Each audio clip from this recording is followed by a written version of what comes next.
welcome. My name is Sadie. I am a self-taught multimedia artist based out of Salt Lake City, Utah. And I've got a great video today.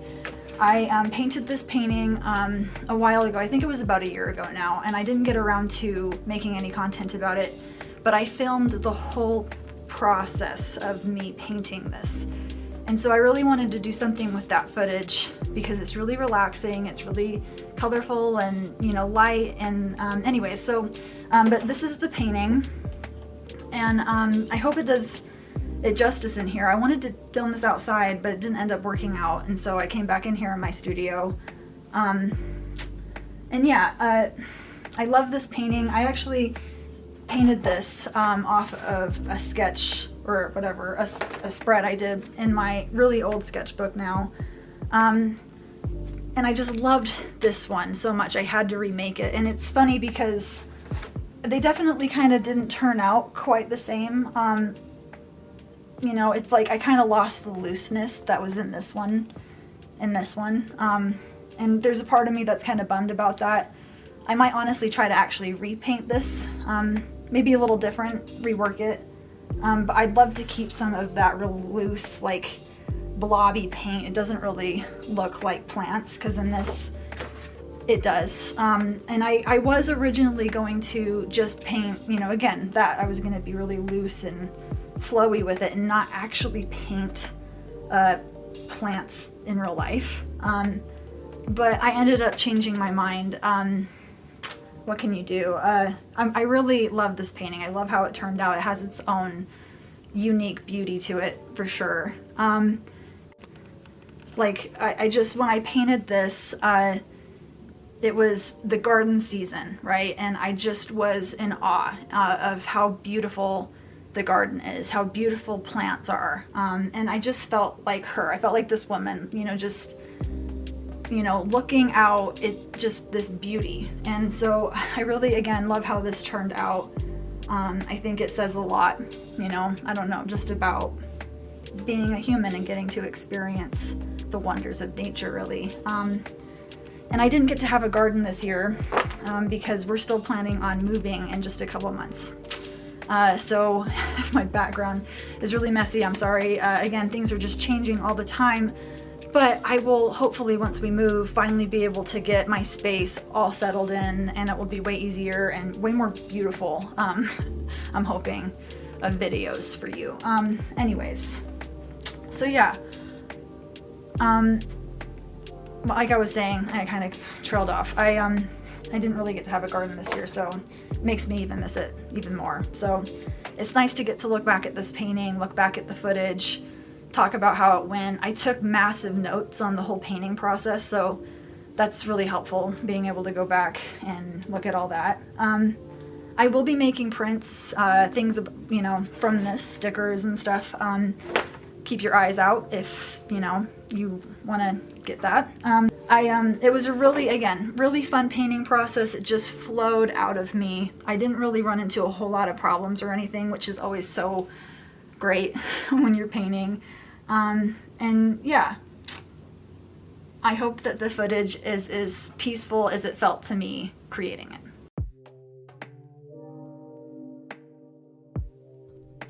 Welcome to the voiceover for Garden Dreaming, this peaceful, colorful, garden-inspired watercolor painting.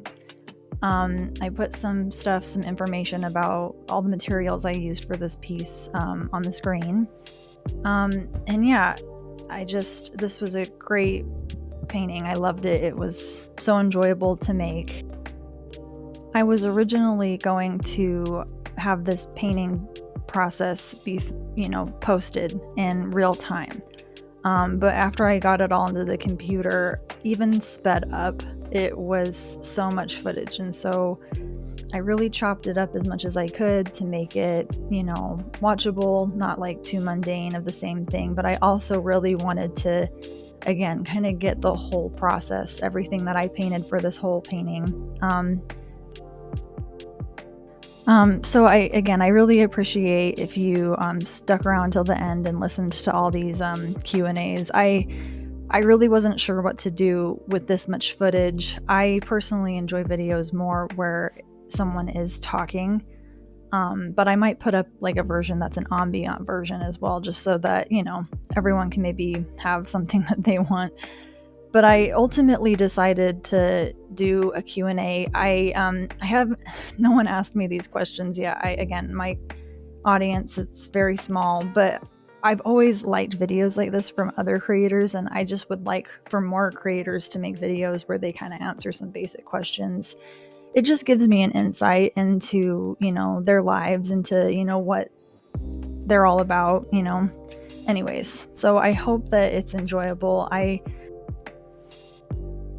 actually really went back and forth a lot between if I wanted to make this a Q&A or not. I had all this footage and I wanted to put something in there with me talking, and I felt like if I just chatted away, it might kind of start to get jumbled up with a video this long. And I had been wanting to do a Q&A, but I don't know, something about it felt really weird for me for a minute there when I was trying to put it all together. I've been feeling really weird about filming lately and things like that, and I kind of always have. This has been such a great experience, and I really love making videos, and I really want to continue making videos, but I'm trying to think of ways where it can feel more comfortable. It can feel like, I don't know, just I don't know. So I've been, trying to figure out a lot more videos that I can make where my face isn't in it, I'm not really in it. It's just really focused on the painting, on the materials, on the techniques, all that stuff, which I really like that idea. I do want to pop in. I want to have people know who I am and, what I look like, and stuff like that. Cause I hate, with other YouTube channels, it's been really weird. Like, I'll be watching another artist on there for a really long time, and I'll love their artwork, and then I'll finally see their face because, they never post their face, and I'm like, it's shocking. You're like, oh my gosh, that's really crazy that this is who's been making this art this whole time. I never would have really thought that that's what they looked like. I don't know. I just don't want it to be like that over here. I want to be on my platforms enough that people know my face somewhat, you know what I mean? So anyways, trying to find a way to do it that I feel comfortable. And this was a hard one because, even though I really want to share about me and about the things that inspire me, about my life, all these things, there is a fine line for me. I'm very shy, and I very much value my privacy. And in today's social media driven world, you know what I mean? I'm just trying to find a way to kind of protect that, to keep that part of my life safe and for me. And anyways, I'm sure you guys all understand. Again, I hope that it works out. Right now, it's nice. I don't have a ton of people, that are really engaging with my content. And so I feel like now's the time to experiment. Now is the time to change something. If I want to change how I'm filming, if I want to change the topic of what I'm doing, I can do that. And no one's going to be upset about it right now. So bonus. Anyways, also, I had to talk about this palette a little bit. I can't talk too much about it because I actually have a video that's coming out that's going to be kind of diving deep into the watercolor palette that I did use for this painting. But I did just have to bring up real quick, because if you're watching it and some of these colors maybe really resonate, you want to know more.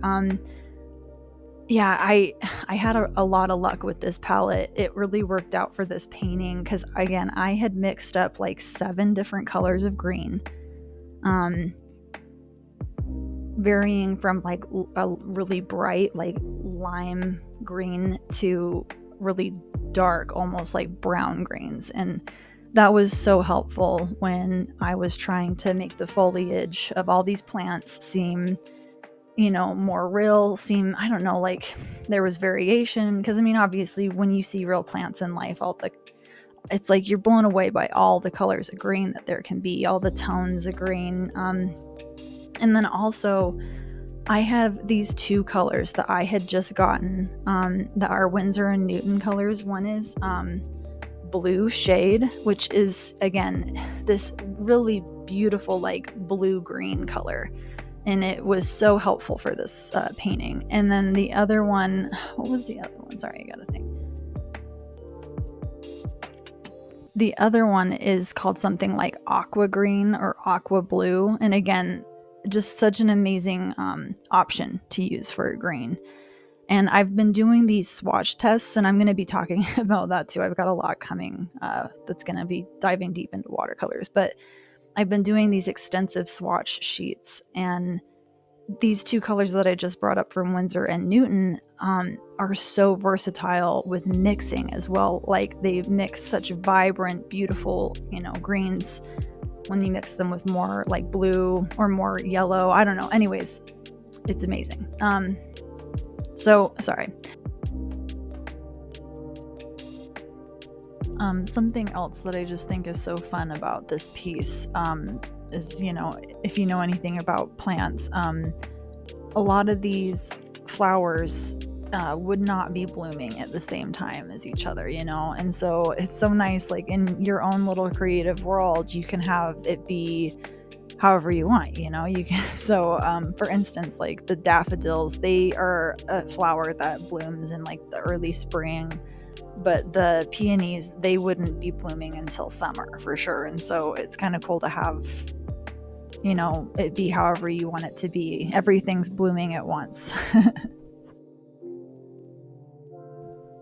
Okay, going into the Q&A, I kind of picked just a bunch of questions, very, typical like art related questions having to do with, just running your art business, all that stuff. I just thought it would be fun to kind of just, answer some of these questions.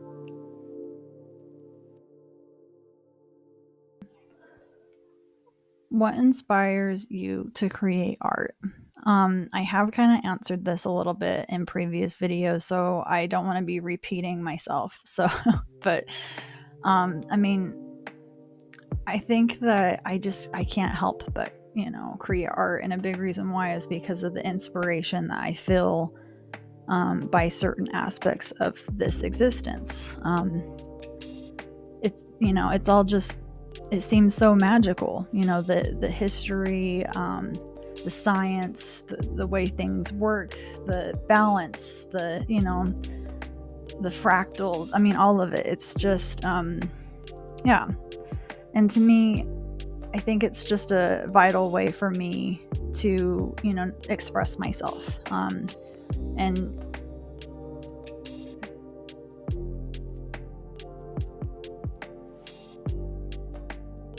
I really love to use my creativity to find ways to understand things in life more, to study things more, to remember things and honor things. And it's a great way for me to communicate, not only with others, but with myself. I learn a lot about myself through the things that I tend to gravitate towards and, are the subjects of what I create.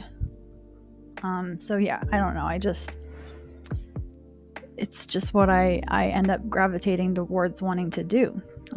It's an experience that I've enjoyed having in my life, creating art. Anyways, how would you describe your artistic style? Alright, so before I dive into how I would describe my artistic style, I do have to kind of go off on a rant for 1 minute about this. I really hate how the whole how to find your artistic style topic is treated nowadays. I don't know, it just seems really weird to me. Like,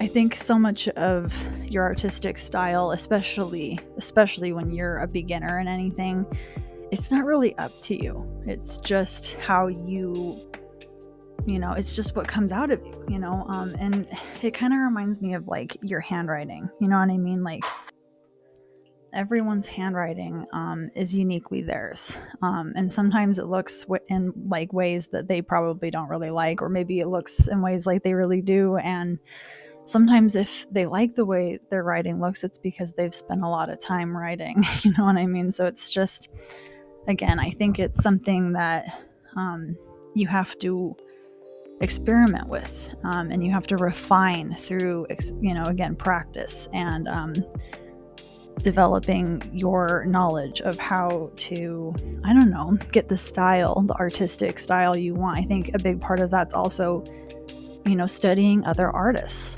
studying your subjects, really, really try to analyze what you like, and try to figure out ways to incorporate elements of those things into your art, so anyways, I would say my artistic style is very colorful. I like a lot of color in my art and I seem to have a very detailed, type of style, and that's honestly not even really just something I necessarily mean to have. Sometimes I will try to practice making another piece of art and I'll be like, okay, I really want it to look different than what I normally create. And I consider it an accomplishment when I'm able to kind of shake things up and have it look different, because a lot of the times, no matter what the art is, I can see a thread of similarity where I know that it's my art. And it reminds me the quality I'm talking about. I don't really know how to explain what it is, but it reminds me of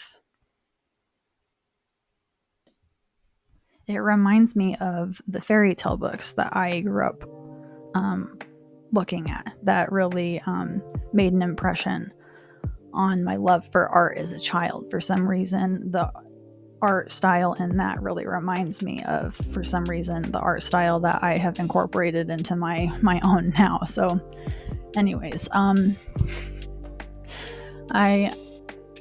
trying to think. It's like funny because I just got to say, with like landscapes, I really enjoy doing landscapes and nature paintings, but I do always have to try to shake it up so that it's more interesting to me. I like to add more colors than are necessary, or I like to add a symbolic or spiritual or fantasy type of theme, something that, I don't know, just makes it a little bit more of what I would like to create. And so I would say that's another thing about my art that I've noticed. And yeah, for some reason, I gravitate towards drawing and painting people a lot. I don't know why.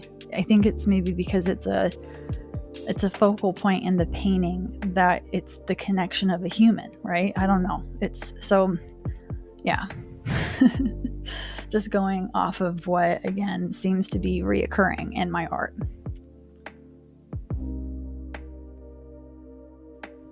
Okay. Can you walk me through your creative process from initial idea to finished piece? So I'm going to try to do that very simply and quickly, kind of, because I feel like it could take a long time to describe, I guess, all of that. But I think obviously the first thing is you get some sort of inspiration or idea from somewhere. And sometimes this idea or this inspiration is really well thought out. But most of the time I would say it's probably less so. And you have to kind of develop on it. You have to make sure that it will work. And it can be a painting, what type of painting or what type of illustration, like what are you hoping to make with this piece, And then you have to also start to think, like, what type of materials would be best for this piece. And that's, I think, kind of difficult. Like, I always struggle with, like, oh, should I make this a watercolor painting? Should I do this in oil? And I'm still honestly working on like a way to try to figure out what would be best. And if I have, I don't know, any insight into that, I will probably make a video about it, because I feel like no one talks enough about that subject for some reason. I don't know, maybe it's just not a very common. Anyways, so yeah, you figure out your materials, you figure out a concept, and then I would say a lot of the times you have to kind of test that. You have to make like a, I don't know, what would it be called? Like a rough draft of what it would look like. And I think sometimes artists do that digitally, like in Procreate, or sometimes in like Adobe, sometimes, in their sketchbook.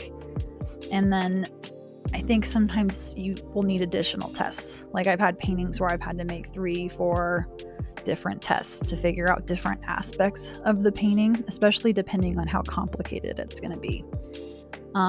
But then once the testing's done and I think you kind of have like an idea of how you want all the elements to work, you charge right ahead. And I mean, again, sometimes you don't have to do this. Like maybe you have an idea and you're just like, bam, I'm going to put it on a piece of paper and paint it, and it's going to be my legit piece, right? I mean, so again, it doesn't always go this way, but, and then you move on to your final piece, right? And I would say, that's kind of basically it. You finish that final piece and you use your notes or your tests, sometimes if you make them, to help you finish that piece. And then once the piece is done, sometimes you have to varnish it or seal it or do whatever you need to take care of it. And you have a piece that you can love for life after that. Okay. Okay, what techniques and materials do you typically use? Okay, so there are a million different types of techniques, and there's a million different types of materials that you can use.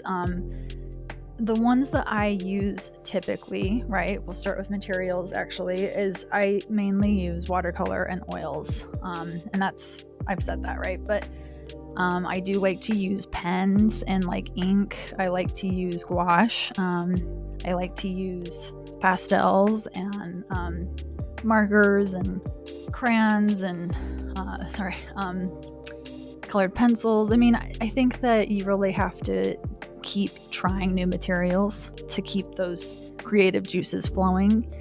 You don't want to grow stagnant. And, I think something that sucks about being a purist with a lot of materials is, if you're not willing to try anything new, then, you could be missing out on so much for your creative practice, right?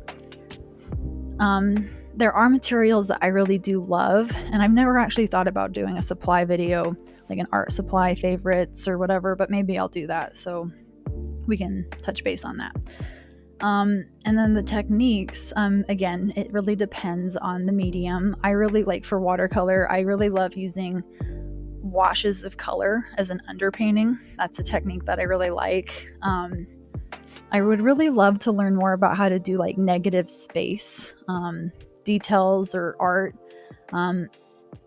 It's kind of weird, but when you start to think about trying to do negative space, it's kind of a brain screw, right? Because it's so opposite to what you always do with art. Anyways, and I don't know, I haven't really been able to do a whole lot with oil paints lately, and I kind of brought that up, but I love Bob Ross, and I actually haven't ever followed like a Bob Ross tutorial, but I would love to, once I can get back to oil painting, do like a Bob Ross, tutorial follow along or something, because I think the whole wet on wet idea of oil painting is very interesting, very cool. I didn't do wet on wet when I was doing my oil painting, and so I always thought maybe that would be cool to try.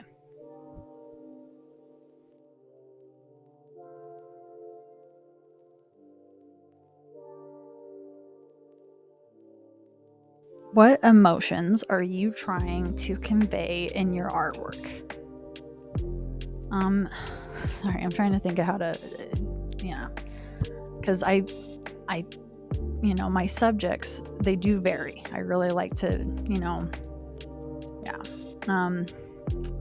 so I would say, like, I really struggle with trying to not have that syndrome, the same face syndrome, because a lot of the expressions on the characters that I paint and draw are very similar. For some reason, their expression is something that really resonates with me, which one of them is with like the eyes closed and just a really serene look on the face. So I think I really try to convey, like, and again, to me, it's like moments of, peace, moments where you feel connected to something, again, deeper. I like to, like, epiphanies and aha moments, moments where you feel, I don't know, like a charge in your energy, I don't know, just things like that. That's, I'd say, a big emotion that I like to convey. I really want to work on making more art and drawing more and having my subjects be interacting with things, or with other people. I'd love to do more artwork that really conveys more emotion, um, that is felt between two people, right? I love drawing and painting and studying like art, or sorry, not art, sorry, dance, like dance pictures, dance competitions where it's two people dancing together. It's just so fascinating to draw, again, two bodies that are interacting with each other. Anyways, and I'd say, like, with my nature scenes, and a lot of other things that I draw, like, and paint, like nature, like bugs, animals, anything like that, I'm always trying to, I feel like, in some way or another, like, inspire people to, I don't know, look outside more, to maybe feel like there's a deeper mystery to life than maybe they thought. I want there to be some intrigue. I want there to be some mystery. I want there to be something that's reminding you, I don't know, just something way, I don't know, deeper than what the surface is, right? Like, I know that's kind of weird, but yeah, like, you look at a landscape painting or you look at a painting of like a butterfly, and again, I just want it to be a reminder of the magic that is in this landscaping, that is in this butterfly, this creation. Yeah, stuff like that. What are you currently working on? Oh man, I feel like I'm trying to, I've been working a lot on trying to get organized, trying to stay organized, with so much content that you want to make, that you're in the middle of making. You have to, again, I've noticed, I've learned that you really have to spend time organizing your time and your tasks and all that. So yeah, I've been trying to get through this voiceover. I've had the video for a long time that's been, pretty much edited all the way. So yeah, just trying to get this voiceover on here, slowly working on my Patreon. October is coming up in just a couple weeks, really, and I really debated on what I wanted to do with like all the challenges, the art challenges that are going to be coming up. And I was thinking I would try to do like a fun little challenge, like make some sort of art every week or something. But in all honesty, I think I'm actually just going to do some of these videos that I've kind of had on the back burner. Like, sorry, I probably should, not be talking about all this in depth, but yeah, like, I've been doing these amazing anatomy studies, and I kind of want to do one that's like spooky, like, come hang out with me, Halloweeny anatomy study, like, I just thought that would be fun. And then yeah, there's like, I've been really itching to paint and draw a bat. I know that's kind of weird, but I don't know, I just really want to, so I might try to do something like that, kind of have like one video that's kind of Halloween themed or something, but I just don't know if I'm gonna have the time with everything else going on to do more than that right now. So yeah.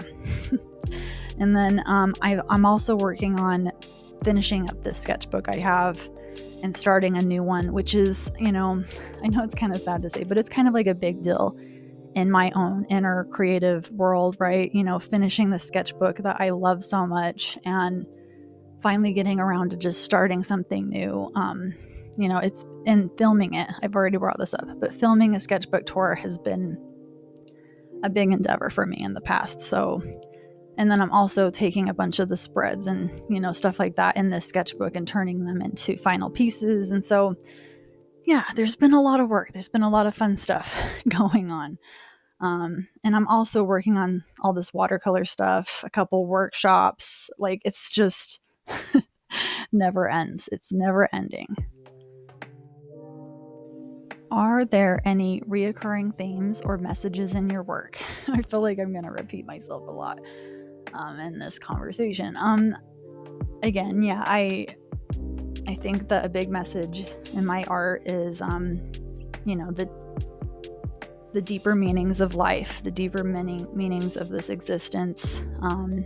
Again, those moments of feeling connected, in peace and one with nature and all those things, all those good things. Really honoring and loving on the good things in this life. That's the message in my work. Okay, what pieces are you most proud of and why? Ooh, pieces, let's see. Well, I am so proud of these oil paintings that I released in my first 3 videos or 4 videos, just because, I don't know, I was so blown away that I was able to paint these. I'm not gonna lie, it's so different than the artwork that I had been creating. I can just tell that I really, worked on myself, worked on what I liked, and I was able to really put it on a canvas, and I'm so blown away by that, especially the painting that I painted for my husband as a gift. That painting just speaks to me so deeply. I don't know, I love it. What are some challenges you've faced as an artist? I think a good one is, honestly, I don't know, just how my art and how I viewed my art as a kid, and as a young person went, right? I had some really great art teachers, and they made a world of difference. They really did, because a lot of the art teachers I had that weren't so great, they really didn't help me. I think that it kind of made it worse, you know what I mean? So it was like the academic world, as far as creatives go, it really didn't always work out for me. There were a lot of times where I was just left not really knowing what to do. And so, I think that that's one of the things that was hard for me. One of the challenges as an artist. I'm really glad that I didn't just write off my art and creating art because I was like, oh, I don't think this is a viable career, so I'm just not going to do it at all. I think that would have really been the worst thing that could have happened with that experience. But it makes me feel like kids need so much more, from us. Honestly, now it's like, if someone would have sat me down as a young kid or whatever and been like, okay, hey, what is it that you want? And if I was like, oh, I'd really like to be an artist, but I don't think that that's an honest option. And I had an adult be like, why? Let's think about this. Let's look at this. We could do this. Maybe we could do that.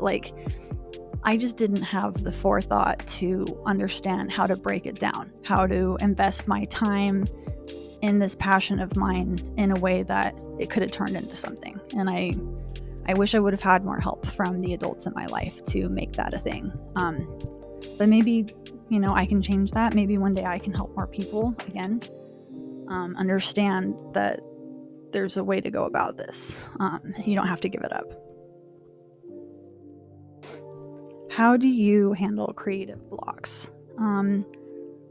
So to me, when you feel blocked creatively, it's probably because, I think this seems to me what happens is it's because I'm burnt out. I'm run down. I need to recharge. I need to refill my cup. And so that's exactly what I do. I put my computer away and I step away from my desk and I go outside for a walk, or I make some yummy food, or I get some good sleep, or I take a bath, or I just move on with my life. And I have to anyways. I can't just, sit and obsess about an art piece or whatever it is, even though I am very obsessive. It's really hard for me to move on, especially from certain things in my creative practice. I know that it's good for me, and it seems like I don't really have as many problems with creative blocks as long as I do that. And okay, let's see. How do you see your art evolving in the future? I have so many ideas, so many hopes, so many dreams for my art and my creative practice and these platforms and all that stuff. For one, I would really, really love to branch out and try new things. I really want to try pottery and like ceramic work, and I'm actually planning on trying to do that maybe in 2026. Once we move, I can like finally build like a pottery wheel and all that stuff and a kiln. And I really want to try like block printing. I've always wanted to try block printing. So things like that would be really fun to try. I'd really also love to do bigger art. Again, I've never had tons of money, so I've always done smaller pieces because it's more affordable. But one day it would be really fun to like break out the big guns and paint big, do big stuff. I'd love to do a mural one day, especially in my hometown. That would be really cool. Well, really anywhere. If any local business you know wants a mural done, let me know because I've got tons of ideas. Have them hit me up. Anyways, so yeah, just a lot of different ideas, a lot of ideas of where we could go, and as long as I get to create, I'm happy. So, bonus. Okay, what advice would you give to aspiring artists? I always feel kind of awkward giving advice because, I'm still, learning like everybody, but I do think that everybody has something to teach, and I try to remind myself that. So I think what I would say my advice is, no matter what you're thinking of doing with your art, I would just do what you can to ensure that you always have that passion for it. Make sure that it's something that is a reprieve for you, that lifts you up. Don't make it something that drags you down because, this isn't the place in your life for that, And yeah, I would just say, don't give up. You have to make bad art. That doesn't make you a bad artist, So keep making bad art because you're going to get a lot of really good art from it too. And yeah, I guess that's probably what I would say. What do you enjoy most about being an artist? I guess I really just enjoy that now I have an excuse to share this obsession with more people, I'm more grateful that I get to devote more time to that aspect of my life because I feel like the more time and energy I devote to it, the more fulfilling it is, Let's see. What do you find most challenging about being an artist? I think it's just sometimes hard to separate the line. It's like I love making art so much that it can really bleed over into the time that I need to rest and relax because I love it. It's relaxing for me to make art, and that's what I tell myself. But again, it gets obsessive. I have to take time away, and so yeah, that's kind of the hard thing for me is just making myself, not devote too much to it. Okay, let's see. What role does art play in your life? Well, it's my sacred space, it's the place that I can go to, take a step back to reconnect with myself, realign, again, dive deeper into the things that I have passion for in this life. And yeah, it's just a huge coping mechanism for me at this point. It's something that I invest a lot of time and energy and money into, and I feel like it gives me so much back in return. It brings me so much joy,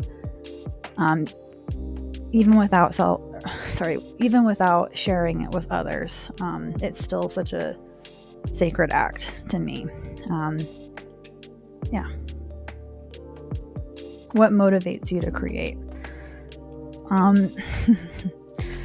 Well, I think that when you really feel like, creating beautiful things isn't a very high priority in your life, I try to remind myself of the importance of beauty in society, and, also just in the peace that you can find in your soul, you know what I mean? Yeah, I don't know. It motivates me to remember that it's important. I also, am motivated by others, by other creators. I know so many creators that have had such a hard life and they still made beautiful creations, like Frida Kahlo. She's so inspiring when you think about her life.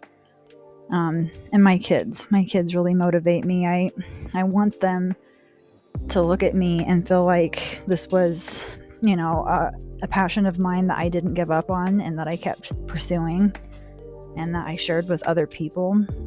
I hope that my ceiling becomes their floor. How do you define success as an artist?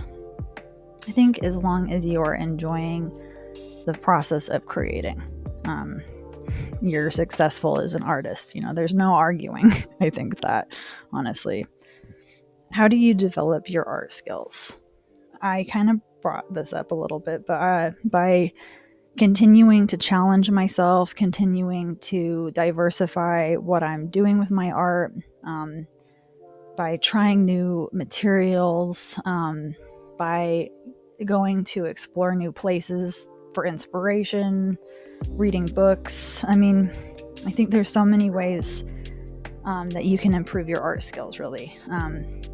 There's so many applicable things that you wouldn't think would help improve your art skills that will actually somehow resonate and help you be a better artist. How has your style changed over time? Kind of brought that up, I guess. Okay, this is kind of a weird one. What factors influence the price of your work? A lot of things influence the price of how much you have to charge for your artwork. And it's a frustrating thing because I think a lot of people really do not understand why things cost so much money. They're like, why? And in all honesty, so many of these small businesses, they're that high because they are just trying to keep up with inflation, unfortunately. Because like 50% of what you make from from an item, they recommend that you save that for taxes. If you can believe that, that's insane to me. Like when I learned that, I was just like, wow, so we're getting screwed at both ends, because that's ridiculous. Like you have to pay to cover the costs of what you put into the product to make it, and then you have to save 50% of whatever else for the tax man. So I think it just gets really out of hand. It gets really ridiculous, especially if you're trying to offer people something that will last a long time. You're trying to really, be legit with what you're selling and what you're offering. And yeah, so many things can go into influencing the price of your art, unfortunately. Okay, how do you manage a work-life balance as an artist?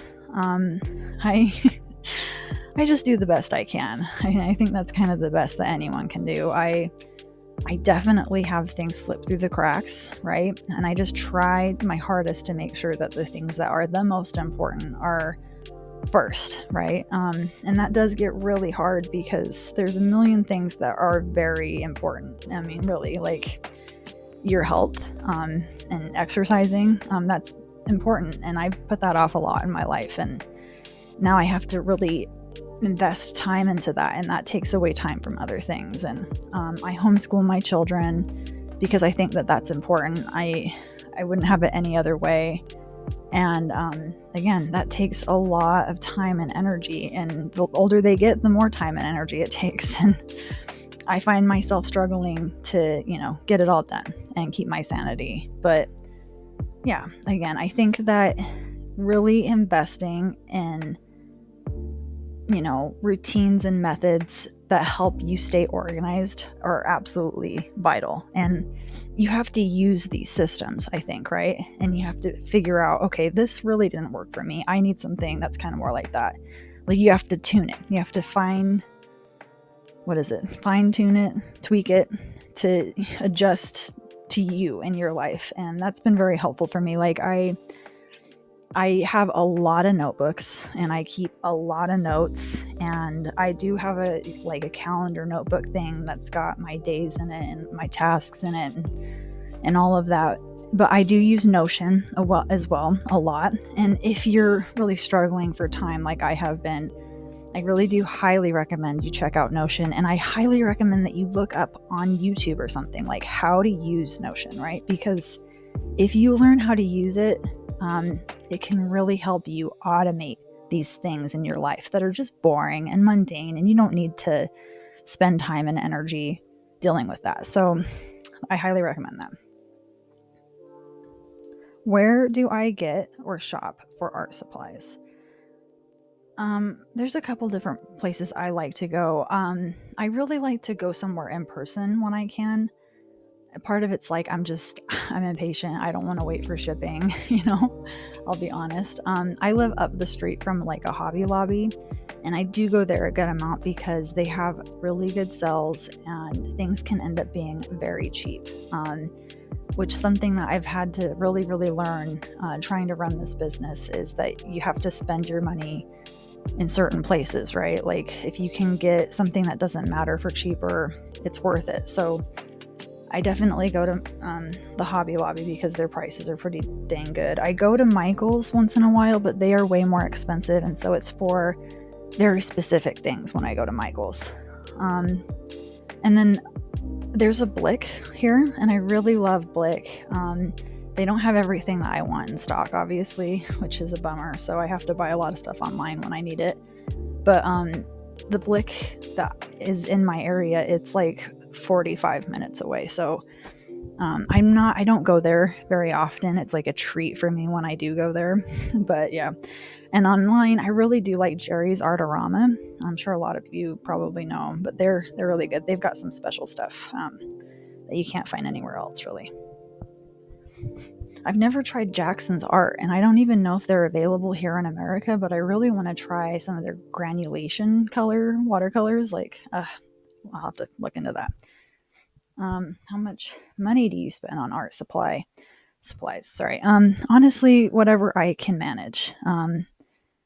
Again, it's really changed now that I'm kind of doing something different with my art where I like make one art piece and I can reproduce it. So yeah, but I'd say I probably at least spend maybe $20 to $40 a month, if that. Maybe I might not always every month, and sometimes it can be more, sometimes it can be less. I'm sure I could spend more on art supplies. That would be great. Let's see.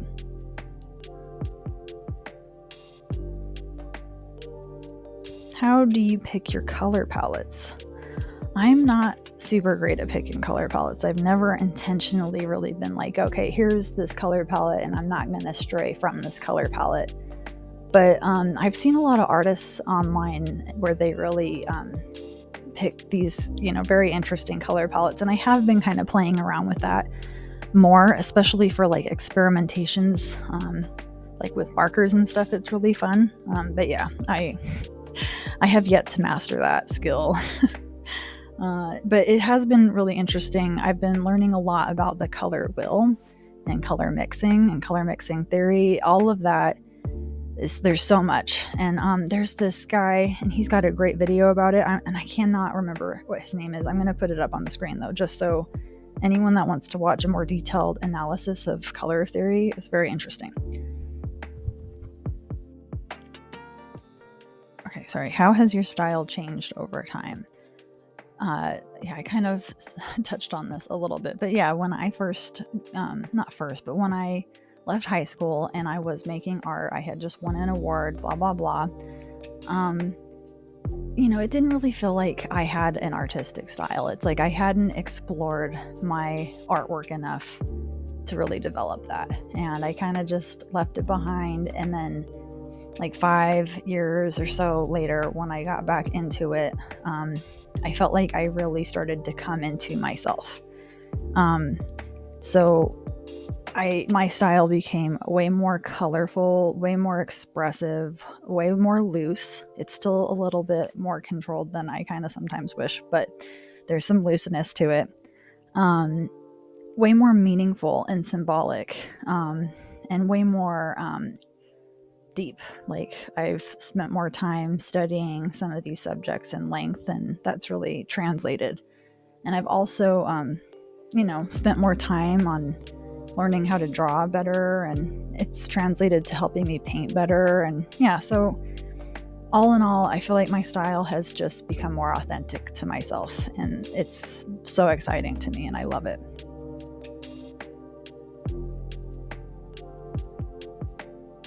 Is there a specific environment that's integral to your work? No, not really. I have had to paint and draw and create in very tight, cramped, horrid situations. And I still find a way to do it. But I mean, obviously, I think that it's really important if you can have a space. If you can just have a desk of some sort and you can have, you know, your music, and maybe you can light a candle, and maybe you can keep like your favorite crystal, or, you know, I don't know, just anything that makes you feel happy, you know, in that space. I think that that's great for feeling inspired, you know. What do you do when you're feeling uninspired but still want to make art?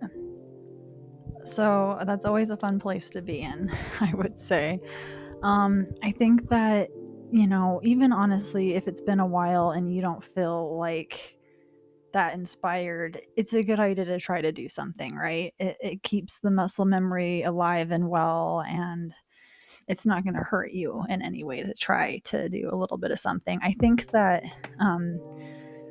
a lot of the times, anytime that you're going to start trying to draw or paint or anything like that, it's always good to do like a warm up. And I think a sketchbook is great for that. And sometimes I'll have in mind like maybe just a fun experiment to do. Like I'm going to go to random street views and I'm going to just use markers and I'm going to do a little landscape, or I'm just going to freestyle, like stream of consciousness, you know, just start painting or drawing patterns on a page. I really love to take my watercolors out and just paint, you know, washes of color on paper. And there's another artist that I really love. I've brought her up a lot because I really like her stuff, but her name is Sophie McPike, and she talks a lot about pre-blobinating your pages, because it takes some of the pressure off the, you know, this you're no longer looking at just a blank white page. And I think that a lot of the times just doing that, just trying to get back into the groove, maybe, you know, listen to your favorite music, you know, light your candle, look at some beautiful books or read some beautiful poetry, or just try to get into that headspace, you know, and, you know, fake it until you make it at the very end of the day, you know what I mean?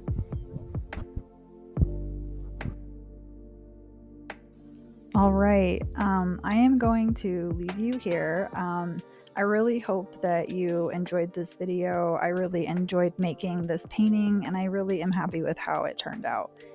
I hope that you're having a great day. I hope that things are okay wherever you happen to be in the world. And I hope you're finding a way to stay creative, friends. Again, thank you so much. Take care, and I'll see you around.